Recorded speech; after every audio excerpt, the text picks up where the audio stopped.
Bună dimineața, dragilor! Tot Aurora sunt și tot de la sala de curs. Am înțeles că nu puteți sta mai mult de 3 minute să ascultați ceva și atunci eu să încerc să mă rezum la aceste 3 minute pentru a vă prezenta un instrument. Se cheamă cele 6 pălării gânditoare a lui De Bono.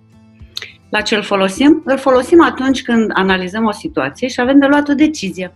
Tendința noastră firească este să luăm decizia sau să analizăm o situație dintr-o singură perspectivă și analizăm din acea perspectivă care este cea mai potrivită, familiară, obișnuită nouă. Și anume, dacă suntem o persoană care, cu o gândire pragmatică, rațională și care vedem lucrurile în principal din această perspectivă, atunci vom tinde să gândim toate situațiile din această perspectivă.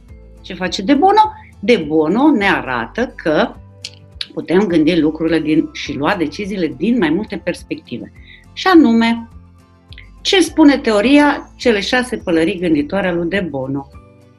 Spuneam că folosim acest instrument atunci când avem de luat o decizie sau atunci când avem de analizat o situație. Acest instrument ne ajută să le analizăm situația din mai multe perspective. Funcționează concret lucrurile astea. Da, pur și simplu ne punem pălăria albă în cap și atunci când punem pălăria albă, gândim lucrurile dintr-o perspectivă concretă, rațională, pragmatică, idei, fapte. Da? Bun, după ce ne-am dat jos pălăria albă, ne punem pălăria roșie. Ne punem pălăria roșie, uitați, da? Și pur și simplu scoatem toate ideile pe care le avem. Pălăria roșie, de fapt, este pălăria simțirii. Ce simțim legat de subiectul pe care îl discutam. Okay?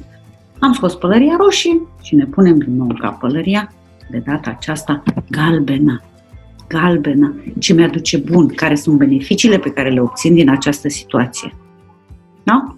Analizez numai din punctul ăsta de vedere, fără amesteca cu emoții, fără amesteca cu informații, fără amesteca cu fapte. Am dat jos și pălăria galbenă. Vine rândul pălăriei verzi. Pălăria verde este acea pălărie sub care nu mă gândesc la limite. Deci mi-am pus pălăria verde în cap și mă gândesc că am toate opțiunile din lume. Nimic nu mă blochează să iau o decizie, nimic nu este imposibil. Deci este acea pălărie numită no limits. Am analizat subiectul, situația, decizia din prisma pălăriei verzi, am dat jos pălăria verde și pun pălăria neagră. Pălăria neagră nu am, că n-am găsit nicio cioară ca să-i smulg o pană. Bun, pun pălăria neagră, care pălăria neagră se referă la worst case scenario. Care este cel mai rău lucru care se poate întâmpla?